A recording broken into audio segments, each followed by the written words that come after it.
Mr. Nahous, good morning.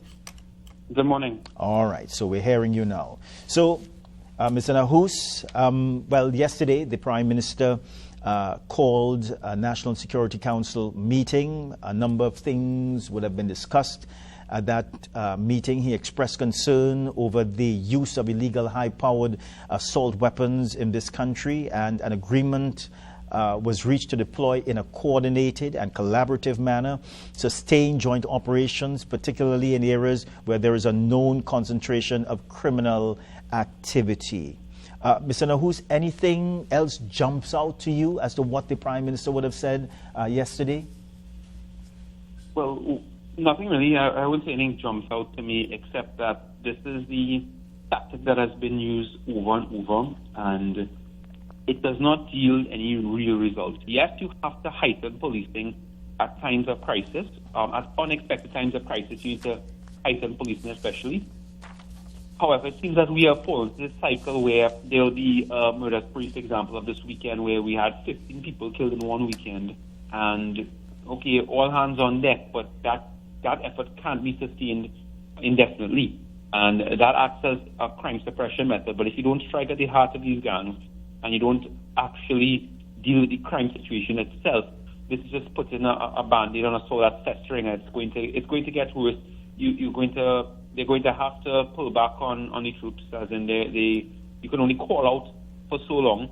I noticed that there were some senior officers there who were on pre-retirement that I assume now were called back out to duty because of this crisis. But it just seems that we are going from heightened security. It can't be sustained forever, obviously.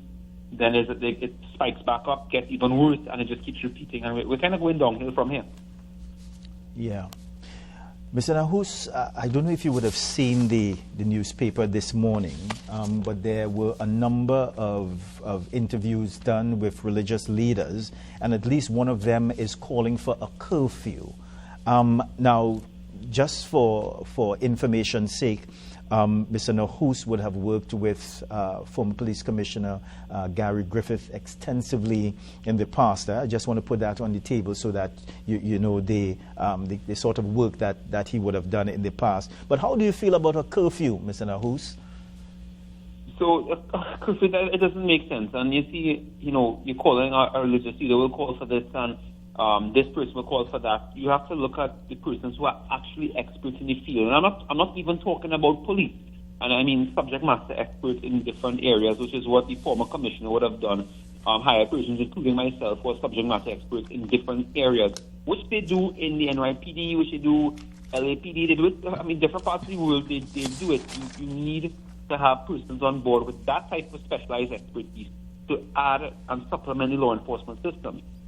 So a curfew doesn't make sense for what? Because the criminals are not going to abide by it. What are you going to do? Stop every single vehicle that is out at certain hours and distress the public? Because remember, this is not a traditional war or something. This is law enforcement. And people get military and law enforcement mixed up all the time.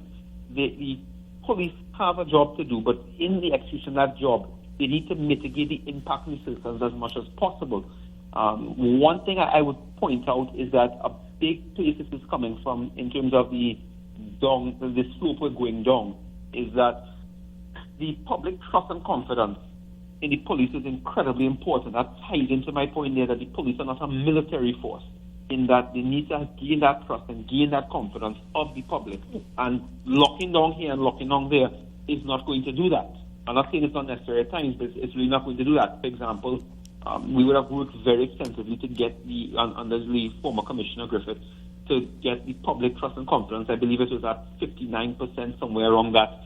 And that meant that you turned every law-abiding citizen into, if you want to say a deputized officer, every citizen who was law-abiding almost everyone became an informant in that sense. You got people through the police app also feeding information. Now that it is down to 8%, I believe, public trust and confidence in the TTPS, that means that people are not going to come forward to report. The app has been shut down, I believe. They're going with suggestion boxes now. We're really just going backwards. The information is not being fed into the police, and we are no longer, I would say, using proper intelligence-based policing and predictive policing. You think that, because I know that there has been, or there was a level of success by Mr. Griffith and members of his team, including you, in the past. But, you know, when you have these spikes in crimes in Trinidad and Tobago, a number of terms come up. The state of emergency, a limited state of emergency, gun amnesty. You mentioned a little earlier that this is a different type of war. So then, Mr. Nahous, what is needed? So first of all, I'll just say there's no such thing as a limited state of emergency. You have a state of emergency, and and that's it. As in, when you call a state of emergency, you limit all the rights of the citizens, and you can't just pick out one provision of a state of emergency. You call a full state of emergency, and that is not something that, I mean, that talk has dissipated now. Maybe people have PTSD after COVID, but that is not what we use to fight this right now. We were reducing it through intelligence-based policing, through predictive policing. In terms of, you said, in terms of, gun amnesty zones, so you see the problem is that the former acting commissioner, Stephen Williams, has said, well, you know, the amnesty, what's the threat? Amnesty means that you're coming down and you're going to get them if you don't abide by the amnesty. And it was very telling that a sitting acting commissioner at the time would say that, in that it indicated that he had no capability, or he was not able to actually enforce the law, which to me is crazy. But in any case, let me go away from that.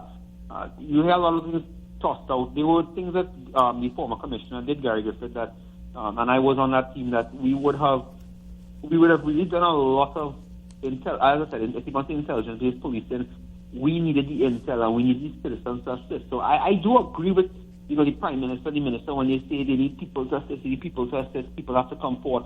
You have to do things to get people to come forward. People aren't just going to come forward, especially in this environment. When you have below 10% trust and public and confidence in the police from the public, what happens now is people are afraid that, you know, and there's no shortage of officers working with criminals. They're mostly good officers, but the one or two here and there that are working with criminals and that are not affording you any real protection, those are the ones people are worried about. And unless you deal with that, and you deal with policing from a PR standpoint and from a PR operational standpoint, people are not going to have that trust to come forward. And if you don't have intel, you are blind. Is there a light at the end of this dark tunnel? I don't want to get political and say there's an election next year, but aside from that, it's not to the point where it can be pulled back, because the former commissioner would have put in over 100 policies that were working, would have had staff that were capable of creating this command support system with TTPS, and implementing these measures that the former commissioner had, and more than re-implementing, but managing those systems and properly managing the police service in that manner, a manner conducive to really striking the heart of the gangs, not just lip service in terms of talking about, well, the gangs are panicking and this and that, without any, I mean, I have no proof the gangs are panicking. They're having a time as far as I'm concerned. But the unfortunate thing is that the further gone we get with this situation, the more aggressive we have to get at fighting it, and the more resources will have to be tossed at it. And not just for the sake of tossing resources, but also that you're going to have to expand a lot of things, and you're going to have to really rethink. The longer this goes on, the more you're going to have to rethink current policing. The police commissioner would have said earlier this week that the police service has not lost a handle on the crime situation in Trinidad and Tobago, and another senior officer has said what we can expect very, very soon. I suspect maybe it is already in train, but a sort of in-your-face type of policing. In your face? What does that mean? That we are going in-your-face policing, meaning that what?